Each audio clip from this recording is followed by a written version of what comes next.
Okay, folks, can I have your attention, please?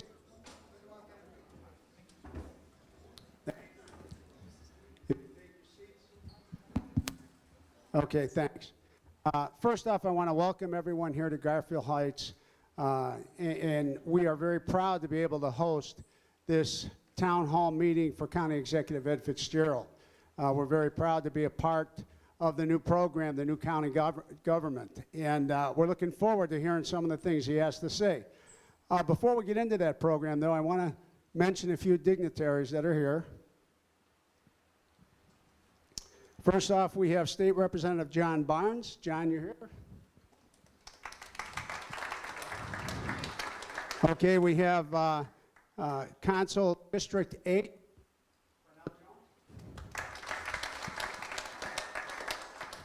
We have Dale Miller here, County Council 2. Dale. We have some people from Garfield Heights. Deborah Staranowski, Council Ward 4. Mike Nanadovich, Council Ward 3.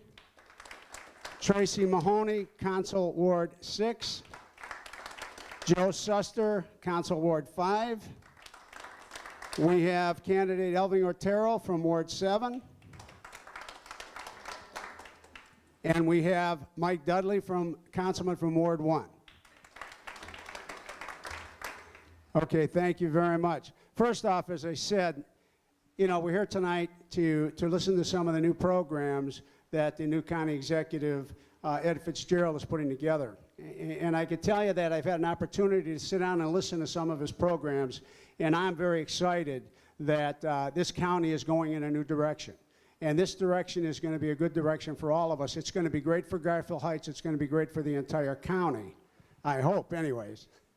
And with that said, before I bring Ed up, I want to bring up State Representative John Barnes, who's doing a fabulous job, and he wants to talk a little bit about Ed.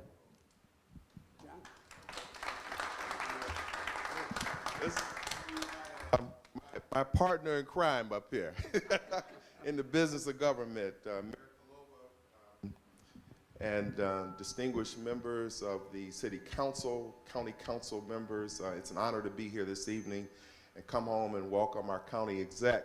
I remember when he was out campaigning, he had a lot of tenacity and a lot of good ideas, and he certainly has been applying those ideas to our county government.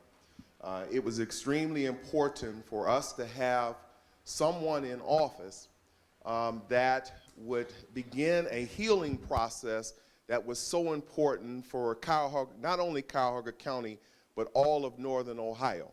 And I think that during that process, an election is a hiring process, and Ed FitzGerald was out there, and he presented his credentials and his background in a way that the citizens of Cuyahoga County decided that he was the best fit for us. And so I certainly am happy to welcome him to Garfield Heights in the 12th House District. And we look forward to hearing what he has to say this evening about his administration. So without further ado, I'd like to welcome Ed FitzGerald. Thanks, John. Thank you. Thank you, John. Good evening, everybody. Thank you for having me here. Thanks for coming out and listening to what I have to say. I'm going to try to give you an overview of what the county's been working on. I'm going to give a pretty quick PowerPoint presentation of the kinds of things that we're dealing with, and then I want to try to leave as much time as I possibly can for any questions, and we should all be out of here and back home with our families before midnight. So we should, no, before 8 o'clock, I hope. We try to keep them for around an hour.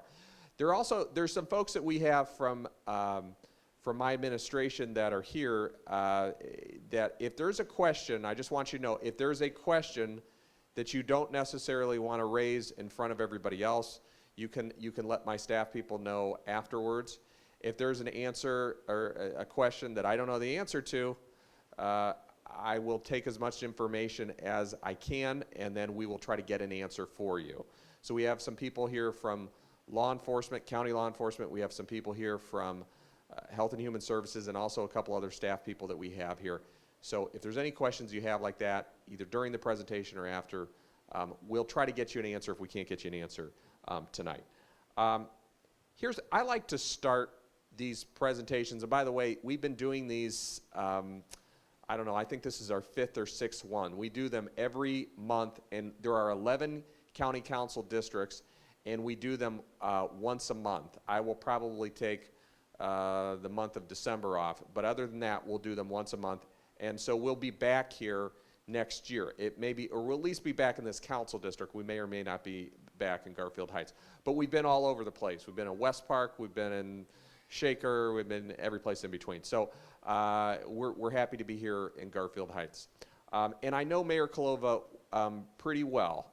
And I know he has good judgment, because even though he's Italian, he married somebody that's Irish. So I know that he has some good judgment. I like to start these with talking about just kind of the negative trends and the positive trends that I see going on in Cuyahoga County in general. And I'm going to start with the negative trends first. And you've all heard these before, because people that believe that Cuyahoga County's good days are behind them are usually pretty vocal about it. They like to let people know that nothing is working. And that's just kind of the personality that tends to attract to that. So we've heard these before, but it's important, if we're going to solve these problems, to just honestly deal with them and say, here's our biggest challenges. And this isn't a total list, okay? This isn't a totally comprehensive list. But this is a list of what I think are probably the biggest challenges we have. The first one is population loss. And I'm sure Garfield Heights has lost population as well. I know my city of Lakewood has gone from, and that's really where I first met Mayor Kalova, because I was previously served as the mayor of Lakewood, and so he and I worked together on mayoral issues before. But we went from about 70,000 to 50,000, and that's not unusual in this county. Overall, we've only lost about 113,000 individuals in the last 10 years. Now, that may not sound that bad, but it has to be put in a context of the rest of the country is growing. So if you're shrinking and everybody else is growing, it means you didn't just lose 100,000 people, you also lost a percentage share of the country. Well, why does that matter? Because it matters, for instance, with our congressional representation. We're losing 2 congressional seats in Ohio, and part of that is, including one in the Cleveland area, and part of that is because we've just lost population. The biggest reason for that, by the way, is just jobs. If you think about why your family came here, almost everybody's family moved to Cleveland because they could get a job here. Doesn't matter where they came from. So my family came from Ireland in 1870, and they came here because my great-great-grandfather got a job down at the docks. So everybody has a story like that. There's a reason they came here, and it was because this was a good place for an immigrant to get a job, and you could get a decent-paying job and raise your family on it. And as we've lost jobs, we've lost population. The unemployment rate right now, and I'm not sure if we've updated these numbers or not, because I think that it's actually a little lower, but let me put it this way, because people don't usually talk about the actual numbers. Let me tell you what the actual numbers. The workforce in Cuyahoga County is about 650,000 people, roughly, okay? The unemployment rate is around 9%, so you're talking, it's between 8 and 9%, so you're talking about around 60,000 people or so that are unemployed. But that's just the official unemployment rate. The actual number is much worse than that. Why do I say that? Well, there are little quirks about the unemployment rate and the way it's calculated that don't really tell the whole story. So for instance, you have to have a job to be unemployed. Not everybody knows that. So if you get out of school and you don't have a job, you don't count as unemployed because you weren't in the workforce in the first place. But trust me, you're just as unemployed, but you don't get counted as unemployed. There's also something called the underemployment rate. That's everybody that's working 2 jobs or 3 jobs and they don't have benefits, and that number is closer to 20%. That's nationwide. So we're hurting when it comes to employment in the country, but in this state in particular. I want to just talk about some of the education statistics that are out there. Not everybody needs to have a college degree. But what we know is that the economy has changed. So, like my father was the first person in our family, in the history of our family, to go to college. And he was born in the Depression, and it was rare then, and most of his friends did not get a college degree, and most of them didn't need to get a college degree. But what we know is that it is estimated that in the next 25 years, about 60% roughly of the jobs that are going to be created in Northeast Ohio are going to require some type of training past high school. Now, it may be an associate's degree, it may be a 4-year degree, it may be an apprenticeship program, but we've got to make sure that if a kid is getting out of high school, that they've got an educational opportunity to do something different.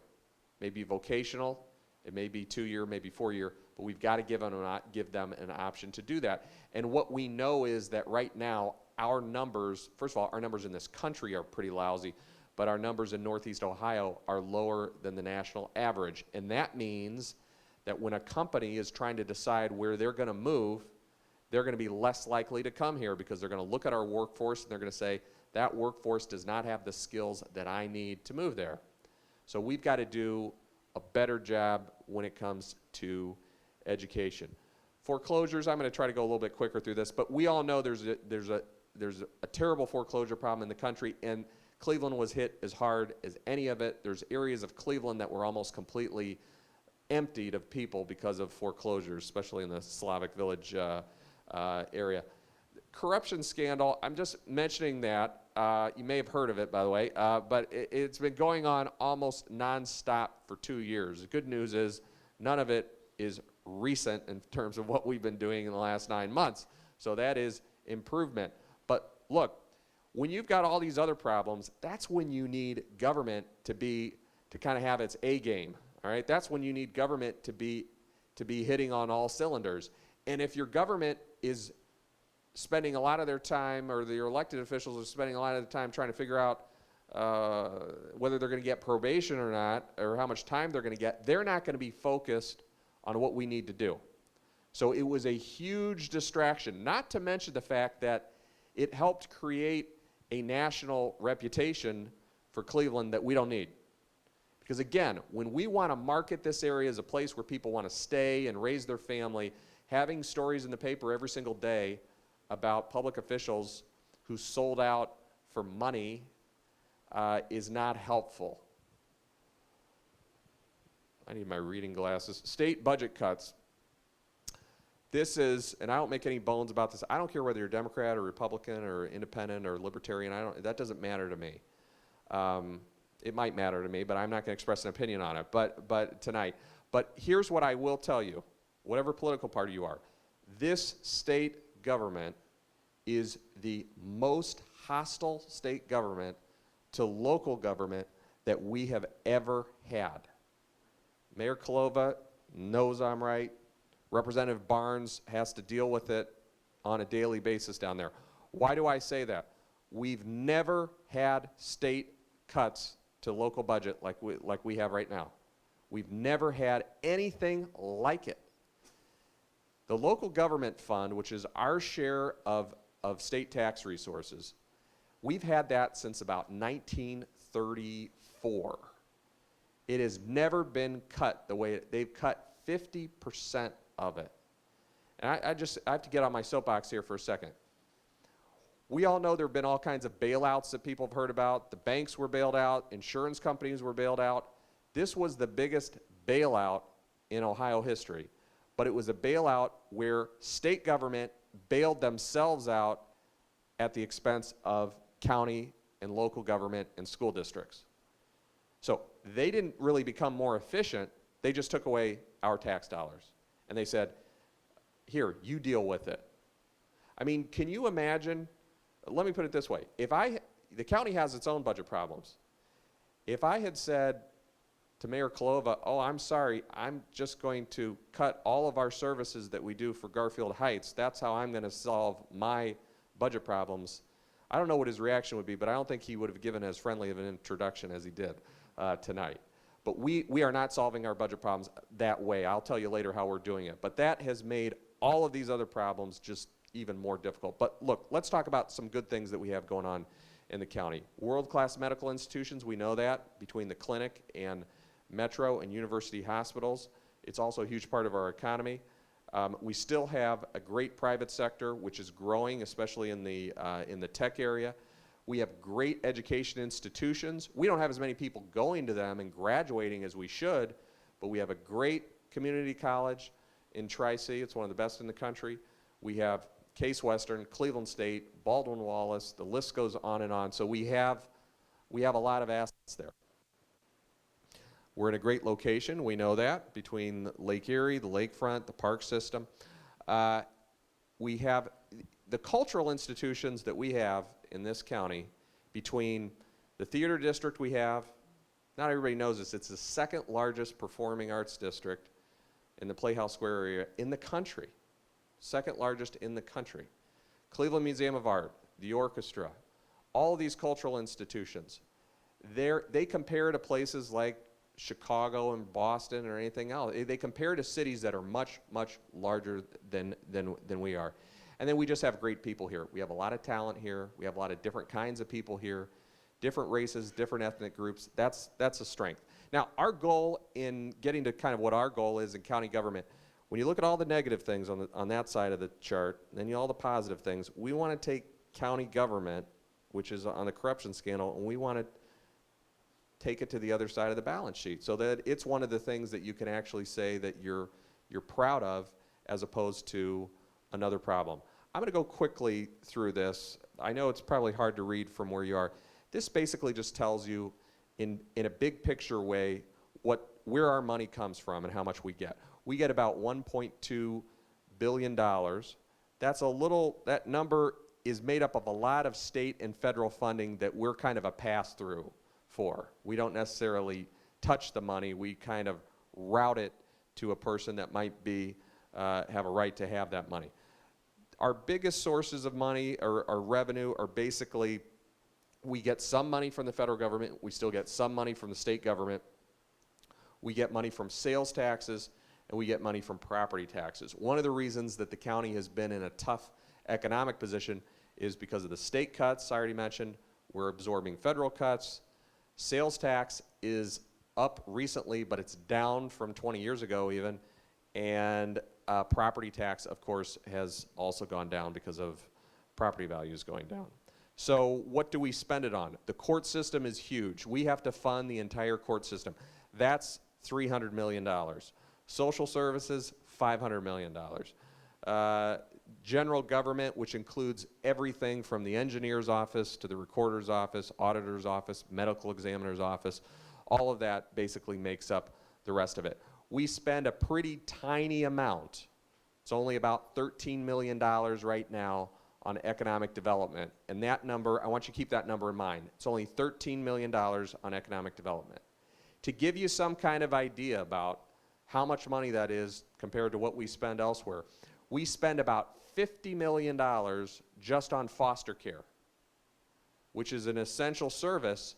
But think about it. Just think about it. If you were going to design a government, would you say, well, I'm going to spend $50 million on foster care, and I'm only going to spend $13 million creating jobs? I doubt it. So one of the things that was the goal of this whole new charter was to try to come up with a way or provide the resources for county government to actually create jobs in places like Garfield Heights. I'm going to go very quickly through this because I basically already mentioned this, but we do everything from the engineer's office, animal shelters, property tax collection, the sheriff's, everything to do with the sheriff's office. All of those things are done by us. Some people are still confused about the way the county system works compared to the old county system, because everybody was familiar, or almost everybody was familiar with the structure of the old county government. So the old form of government had 3 county commissioners, the auditor, recorder, treasurer, prosecutor, sheriff, and coroner. And for some reason, we left the clerk's office out on here, so we need to add that. And we also left the engineers out on here. So all of that is listed under the old form of government. Under the new form of government, all of those offices report to me with the exception of the prosecutor's office. So they are managed by my administrative team. So it's very similar actually the way a mayor's office works. Mayor Cuyahoga has his directors and they report to him. I did when I was the mayor and I do now that I'm the county executive.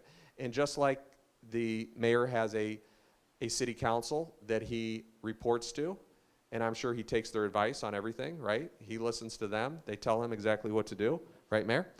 I have a county council that I listen to and respect, and I take their advice, and they set the budget, just like a city council would. It's almost the exact same kind of relationship. The prosecutor is still elected independently. Here are the three things that I really wanted to focus on when I became county executive. The first is, when you come out of a scandal situation, especially one that's been the biggest scandal in the county's history, which is what we had, it doesn't make sense to have a bunch of ambitious projects when you haven't assured people that you're somebody that can be trusted, and you have to at least restore people's respect and basic trust for government in the first place. If you don't do that, you can propose whatever you want, but you're not going to get support for it. You've got to let people know that their government is not a scam. It's not rigged. It doesn't have two sets of rules, one for people's friends, one for everybody else. And so a lot of what we've done has been focused on just trying to restore people's trust by having very high ethical standards and then enforcing those standards. Second is efficiency. We have all these financial problems, and we were faced with a choice. We could have gone to the voters immediately and said, we're running out of money, we want you to raise taxes. Or we could say, before we ask for any taxes, we're going to try to become as efficient as we possibly can and save as much money as we possibly can, and that's what we're doing. The third thing is, when I say investments, I'm not talking about financial investments. I'm talking about what things do we want the county to do that the county hasn't done before. And we have several things that, even on top of all the cuts that we're talking about, we want to try to invest in some things that the county's never done before. How are we trying to restore people's trust? First of all, we established, working with county council, by the way, the strictest ethical rules for any county in Ohio, period. It's the highest ethical standard that any county is enforcing in the entire state of Ohio. And we added to that we have enforcement for that. So I take it very seriously. So trust me, when there's an ethical violation and it comes to my attention, I act on it.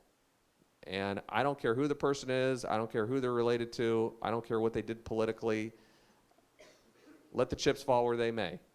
If you don't follow the rules and you're a Cuyahoga County employee, it's time to start looking for another job. That's not the way it used to work. It was very loose down there, and we all know that. Now some departments were very ethical, and other departments were not. So we're trying to have one ethical standard which is very high, and it's important for the public to know that. So how do we do that? Besides the independent enforcement that the enforcement that I do, that I mentioned, we also have what's called an inspector general. Now the state has an inspector general, but we're the first county in Ohio that has an independent inspector general. It's basically an internal prosecutor or investigator, so that when there is an ethical problem, even if I don't want to take it on, the inspector general is going to insist that the rules be followed. And so she has her own enforcement ability to investigate any wrongdoing that happens in the county. And that's exactly the way it's been working since we got there. So we just had an incident the other day. It was actually in the paper. Somebody that had access to cash in one of the departments was taking some of the cash home. We found out about it, got the report. It was investigated by the inspector general. She referred it to the prosecutor for prosecution. She referred it to me, and I terminated him, and all that happened within 2 weeks. Now, you compare that to the way that it used to happen, where this stuff would go on and on and on and on. Every big organization has a few people that end up being bad apples. We've got 5,000 employees. There's no way we're going to have people that don't make mistakes or don't do things that are wrong. But we can have a system that has ethical rules and enforcement, and when somebody violates something serious, there's consequences. We have ethics training for all employees. We just finished it, actually. We're basically finished. So we've done 5,000 people have had to go through ethics training this year. Every employee gets evaluated, every single one.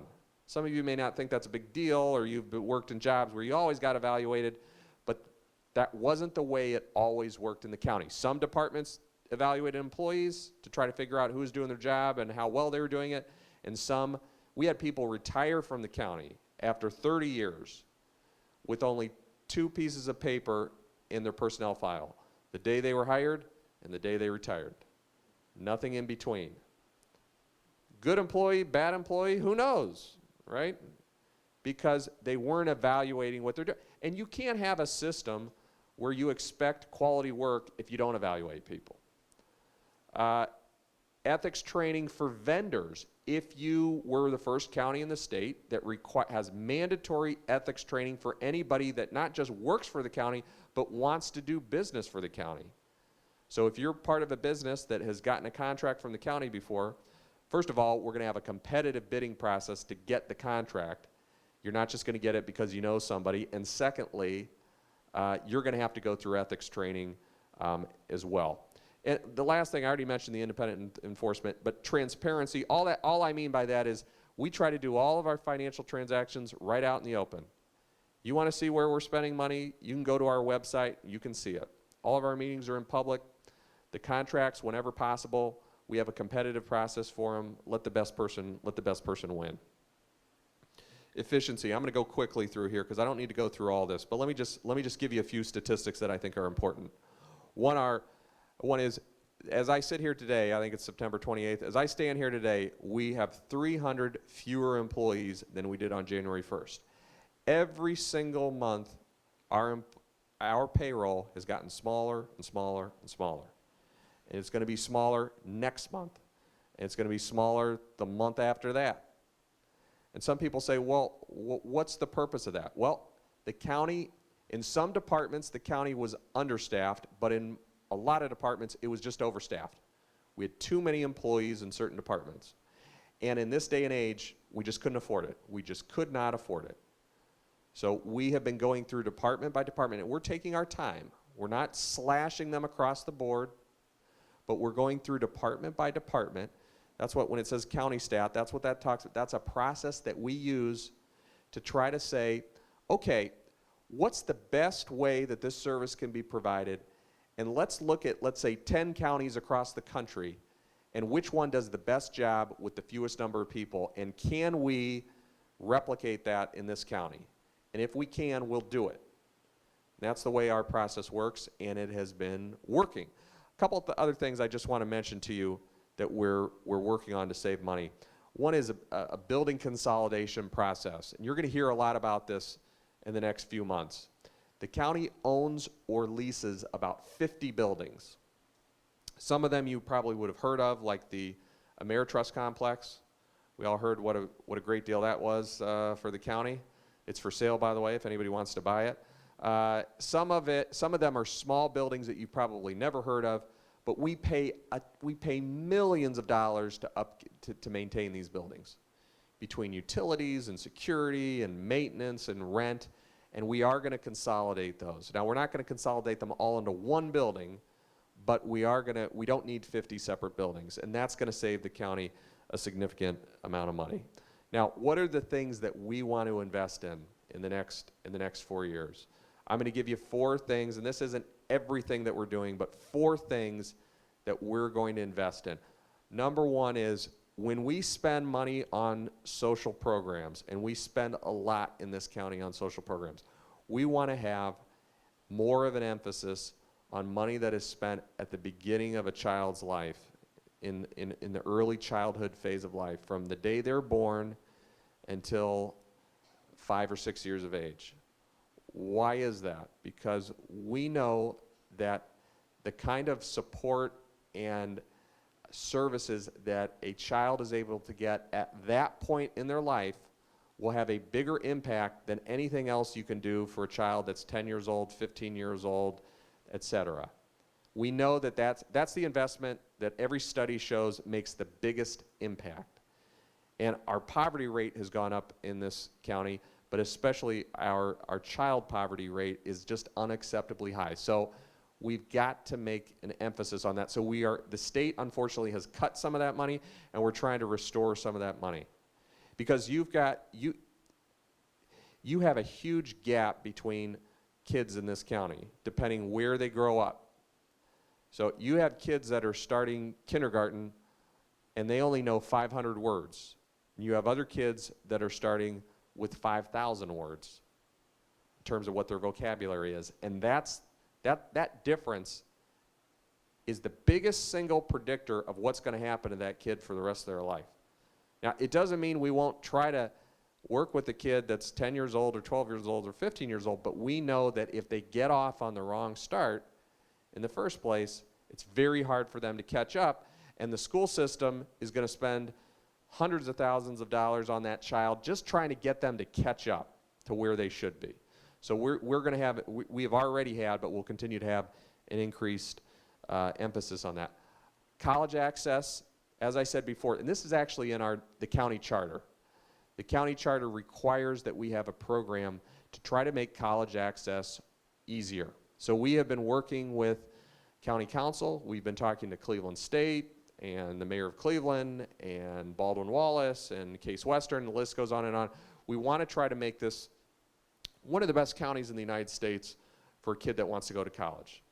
And we want to make sure not just that they go to college, but that they actually get a degree. We've got one of the worst rates in this county for kids that start college and don't finish.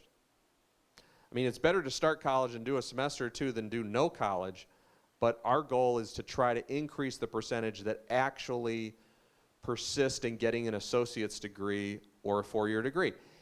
And what I think is so important is if they're not going to get a 4-year degree, then you've got to learn a trade.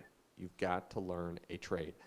The days of being an unskilled laborer, just coming out of high school and saying, I guess I'll go apply at a factory and maybe I'll find something where I can support my family, that is not much of an option. Those people are going to be working in low wage, low skill jobs, and their future is going to be pretty bleak. I mean, we know that. There was a time in American history where you could still get to the middle class without a lot of education and without a lot of training, but those days are numbered. So we've got to do a better job with that. Two more things, and then I want to take any of your questions or thoughts or suggestions that you might have. One is law enforcement. We have a $1 million law enforcement initiative that we are in the process of rolling out. It's going to be between 8 and 12 officers that are going to be in a community policing unit. They are going to be assigned as a group, as a block, and they are going to be assigned to different communities all across the county. They're going to work with local law enforcement on special local projects. They are not a replacement for local police, but what it means is that if Mayor Cuyahoga calls me next year and says, Ed, I want to have the community police, I want to have your 10 officers come out to Garfield Heights for 2 or 3 weeks. We'll assign them out here, and they'll work on a project that makes sense for them to do. Now, they're not going to do exactly what local police officers do, but they'll work with them on something that we think is going to reduce, or that the local police believe is going to be of assistance to you here. Some people say, well, does that make a big difference? You bet it does. You bet it does. I'll give you an example. In the city of Lakewood, which is bigger than Garfield Heights, you put 10 police officers in 10 different marked units on the street, you've just doubled the police presence in that community. It makes a difference. You can pick everybody up. For instance, one of the things they could work on, we're going to work with communities. We'll see what communities want. It's going to be your call what you use them for, basically, within certain limits. But we have 16,000 outstanding criminal warrants in this county. 16,000.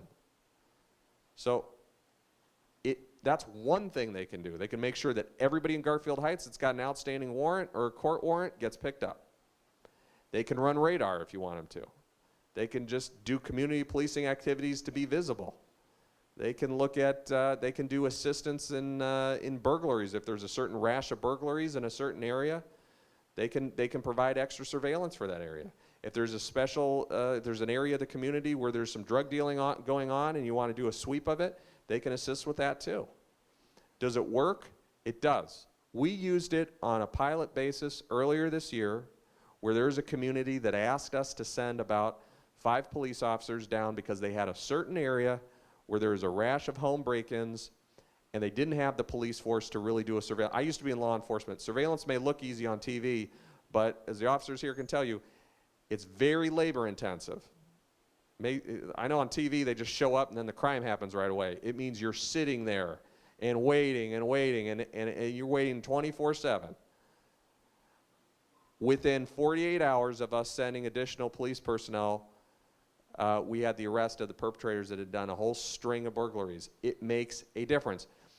It's not a replacement, okay? It's not a total solution, but it's going to be the biggest investment in local law enforcement that I think the county has ever made in this county, and I think it's going to be a great program.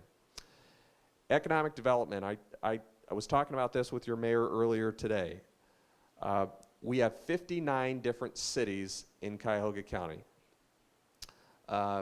Some of them are as tiny as a few hundred, and some of them are bigger cities like Garfield Heights. There's 59 different economic plans out there. We've got to try to get on the same page.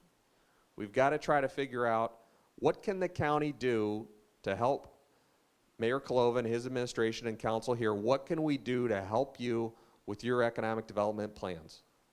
Part of that is just getting everybody in the same room together.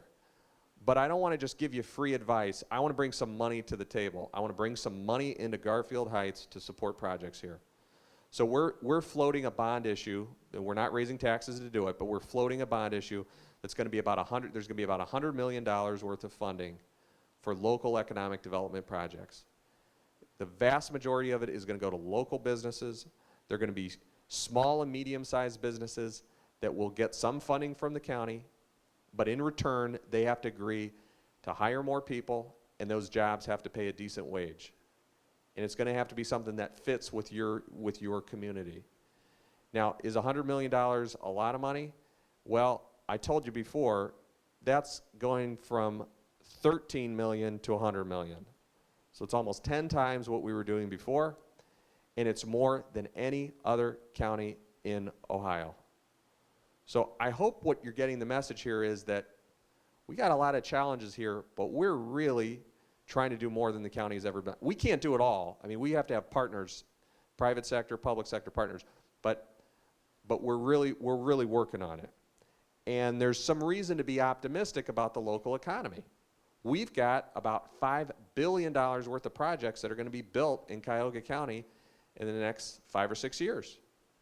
Between the Interbelt Bridge and the casino and the medical mart, and there's a lot of other projects. So we've got some things happening. We've just got to make sure we get our act together and make sure that we all get on the same page and really start to work together and get this thing turned around. So that's my report on what I've been working on during my summer vacation. And if you have any questions or if there's anything on your mind, this is your chance. So anything on anyone's mind. Do we need people to go up to the microphone? If you can't go up to the microphone because you have difficulty, that's okay. But if you can, that way, because they're recording this. Go ahead, ma'am.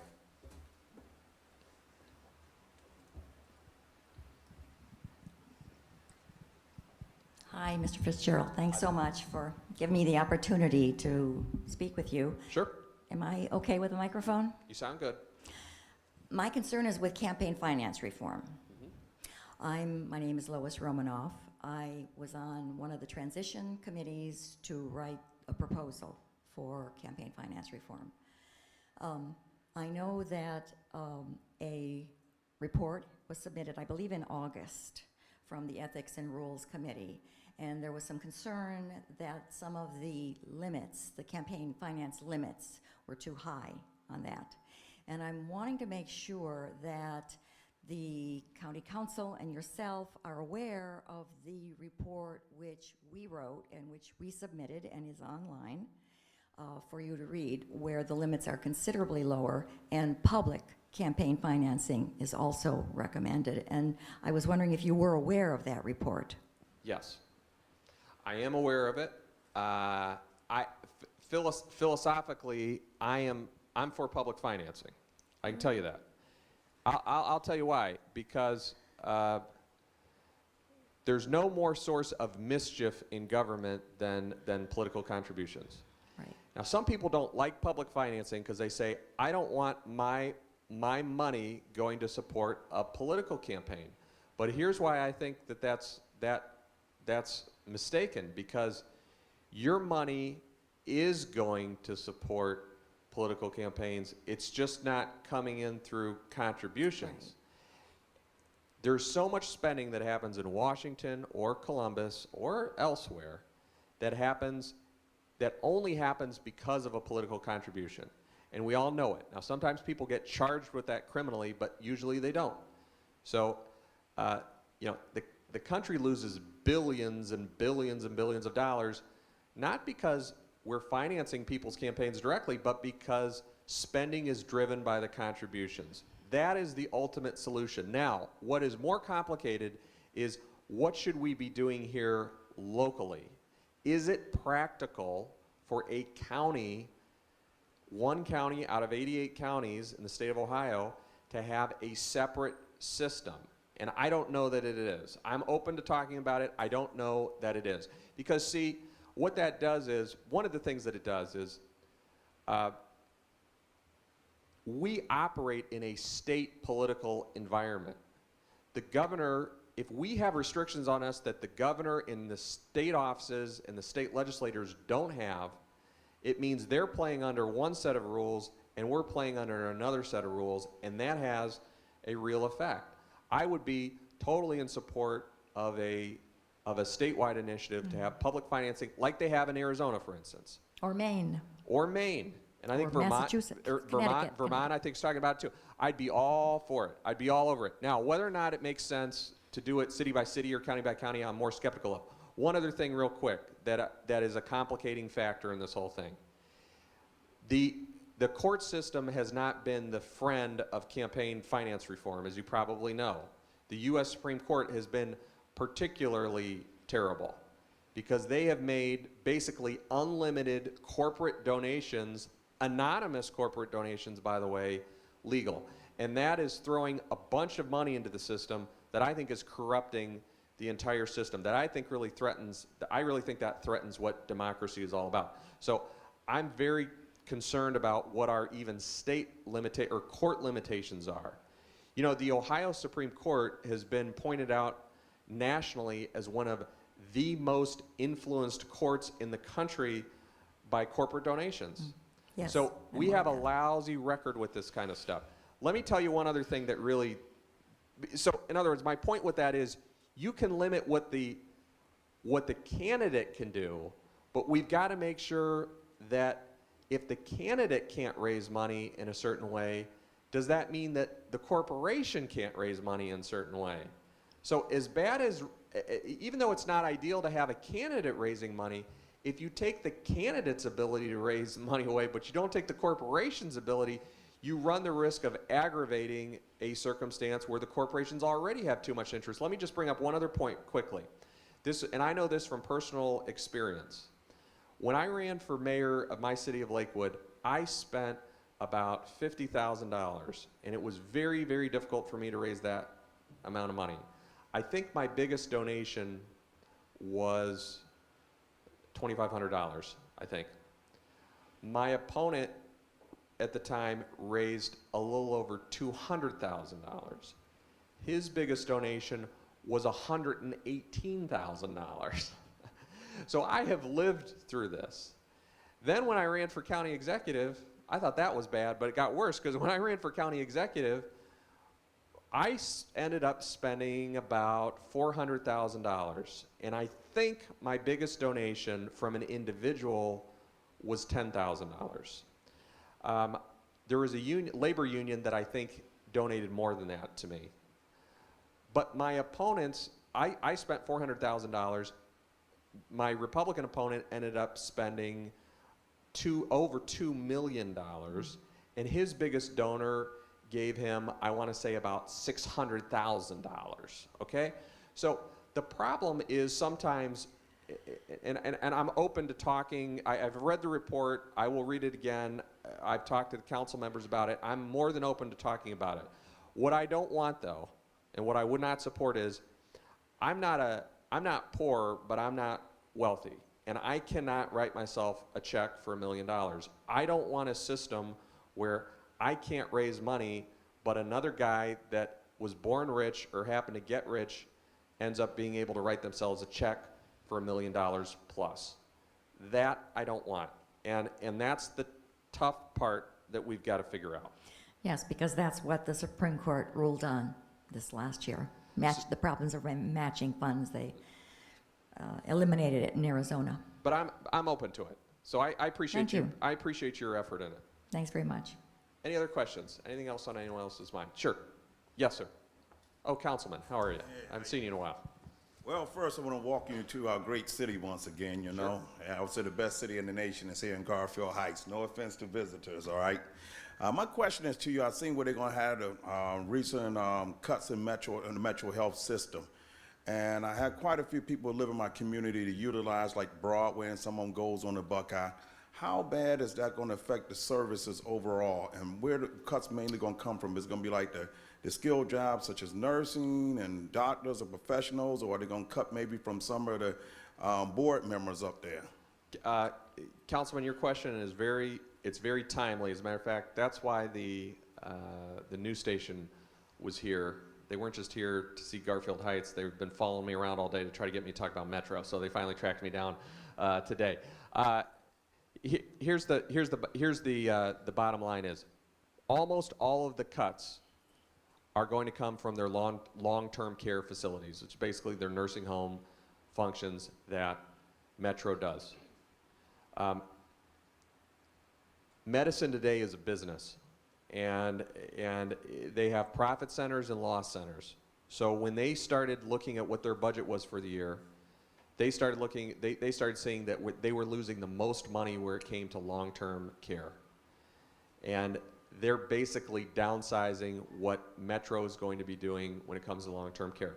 So if you know somebody that's a patient in one of their long-term care facilities, those are the patients that are going to be affected by these cuts. Because they're not, doesn't mean that all of a sudden they're going to turn them out in the street, but they're going to start placing them elsewhere. Some of those folks are going to have to try to find private placement. For people that are going into their clinics, it should not be affected.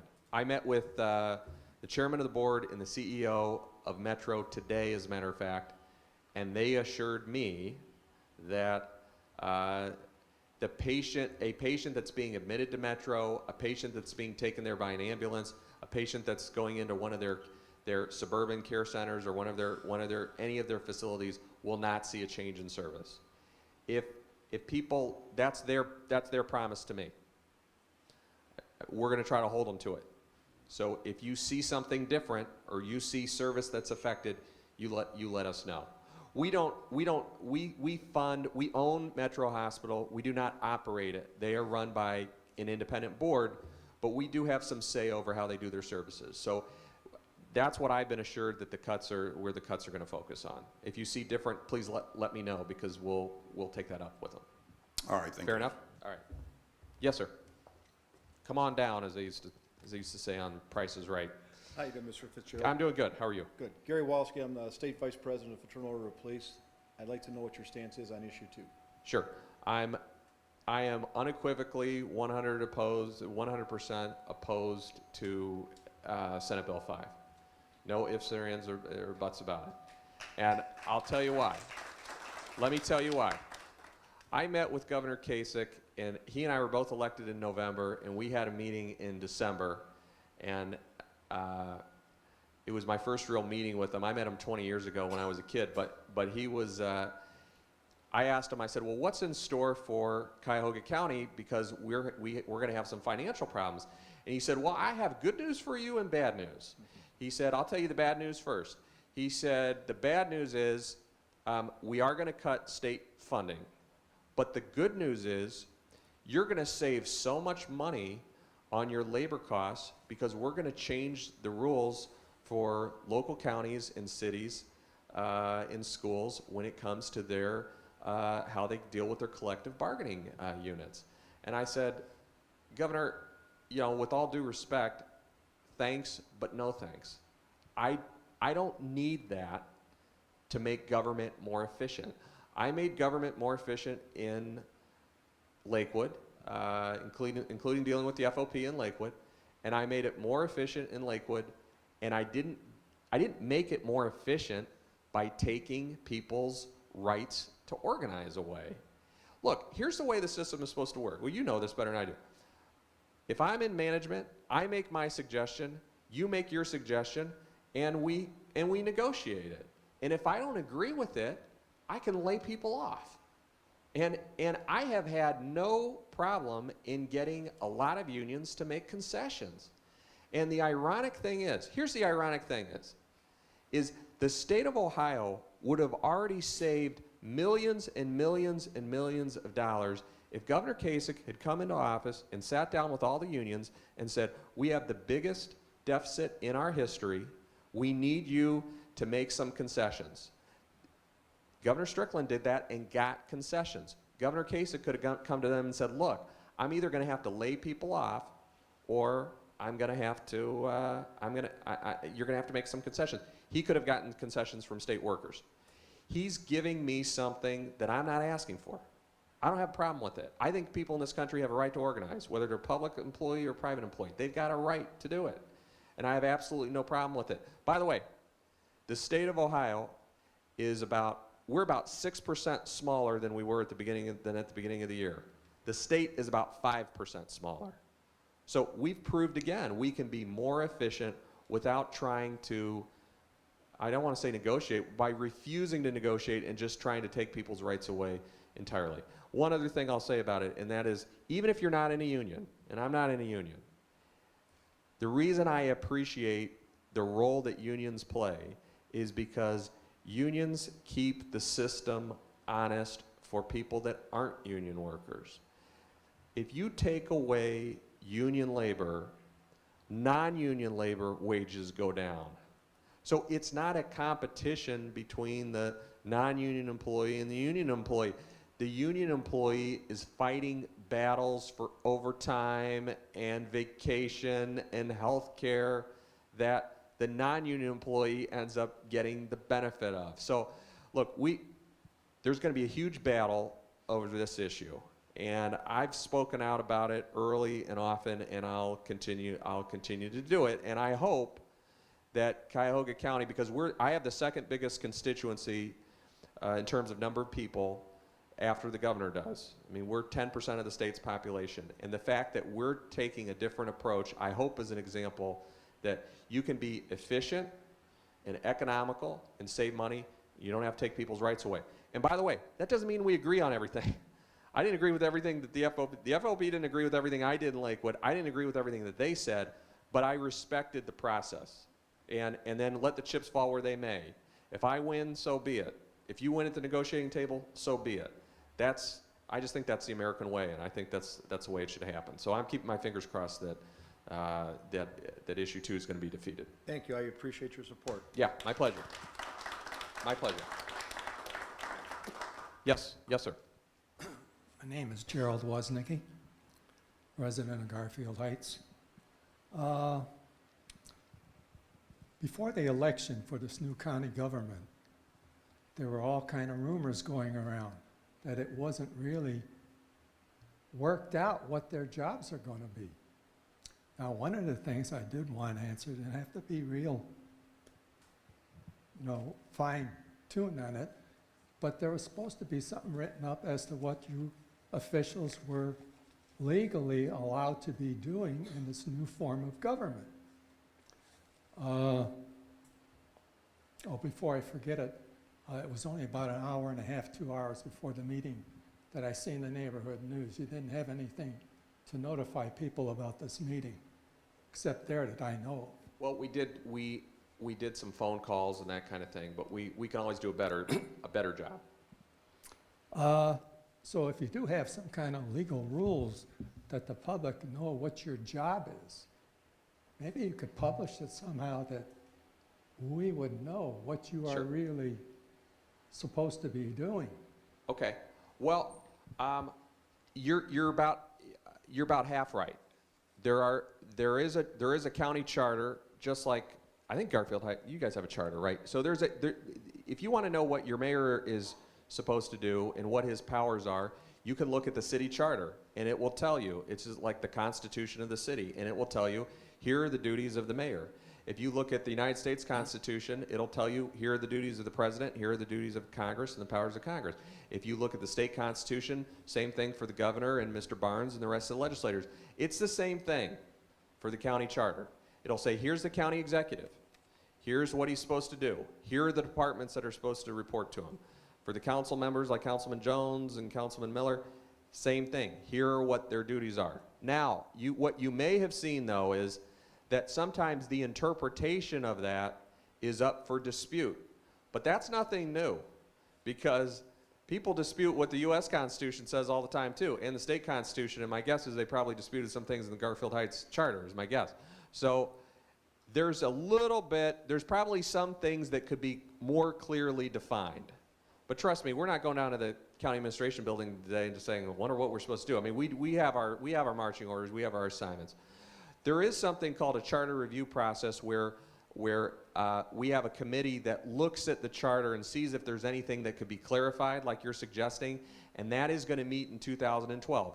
As the council members here know, there were a few sections of the charter, not the major sections of the charter, by the way. There's some few small paragraphs in there that are just a little bit ambiguous, and I think we'll probably clear some of those things up.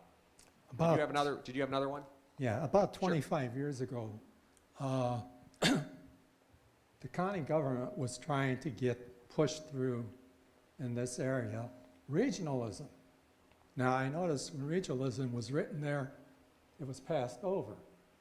But regionalism, to my understanding, is all the police departments might be working together, all the fire departments, maybe community service some other way, but it's the community that is able to tax the people more,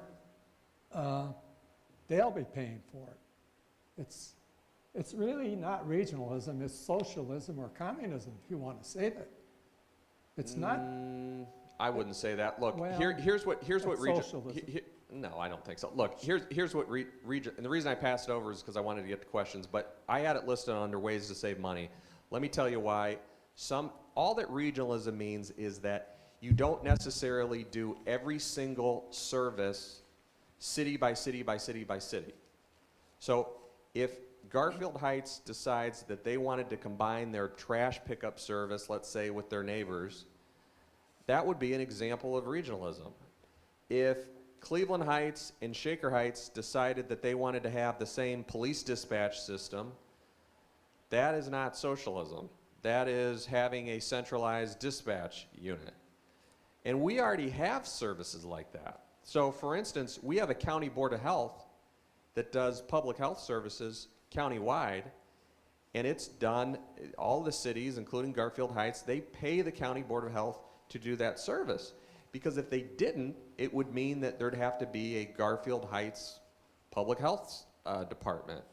So it's just, here's what the whole question is. The question is, how many services do you do in 59 different ways, and how many services does it make sense to do where you share fire services or public works services or computer services or whatever it might be.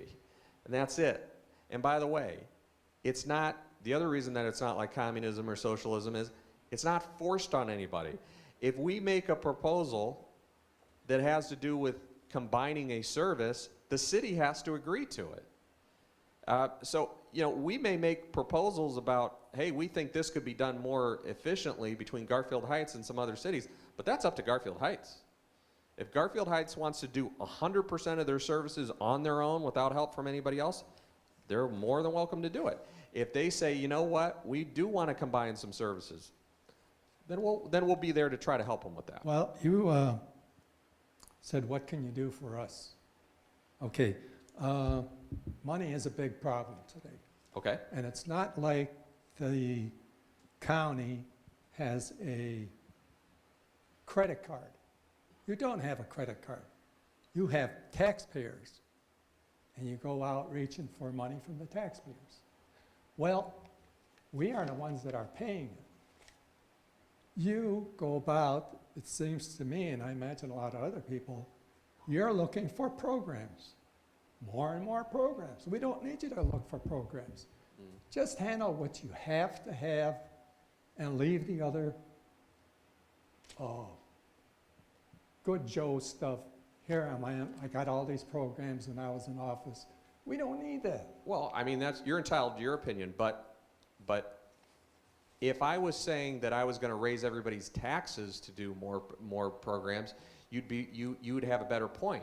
But if I'm telling you that I'm not raising taxes and I'm trying to do more things with the money that we already have, then I think that's a different equation. Look, you and I may just have different opinion about what government should do.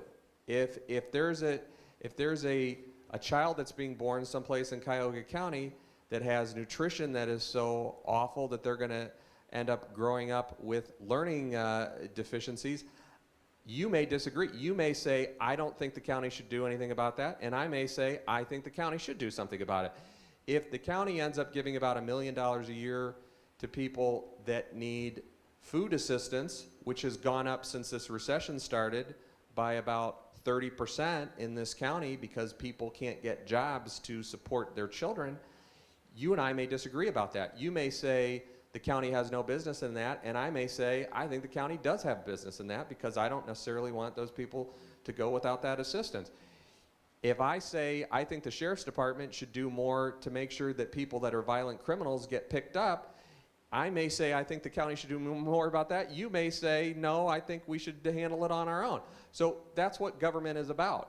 But what I would disagree with you about is whether or not that makes me a socialist and makes you something less than a socialist. I think it's differing opinions about what should government do. The only place where you and I might agree on that whole issue is that I had a choice whether or not I was going to do more programs by taxing people more, and my decision was that we would make government smaller and more efficient. So we have the smallest public payroll that we've had in the county in years. So we may be doing more, but it doesn't mean that our government is getting bigger, with all due respect. I want to take let's take one more. It's a little bit after 8 o'clock. Let's take one more and then call it a night. Good evening. Hello, Mr. FitzGerald. I have a question concerning policy with the Board of Revisions for taxes on real estate. I've had an appeal going for taxes on a house that's a duplex house. It's a rental property. And when I went in there with my comparables, they brushed them to the side and said, well, we're not going to take these comparables. What we're going to tax you on is the income you have coming in this house. I don't see how they can use the comparables for a single-family dwelling, and for a rental property, we're just going to go off of the income coming in when it's empty for 6 months. I'm still taxed on When that. did you go in front of the Board of Revision Yes. for appeal? Yes. When was your appeal hearing? I went probably in 2010. Okay. you know, but Here's the best I can tell you. Here's the best I can tell you. And I'd be happy to look at, if you give my staff your name, the address, I'll look at it and I'll pull it. I can't make any promises because I don't know the specifics of it, okay? Here's what I will tell you is that I don't think the Board of Revision was operating the way that it should have been operating prior to this year. And that's why in basically one of my first acts in office was I ended up, and you might have read about this in the paper or saw it on TV, but I fired everybody on the Board of Revision. I fired the entire Board of Revision because, for two reasons. One is because there had been some impropriety and illegality about the way that some properties were valued. And there were some people that were indicted for it. There was also just a lot of questions about even record keeping. It was hard to make heads or tails of some of the records of why they made the decisions that they made. Third was some of the people that were hired there were hired, in my opinion, for the wrong reason.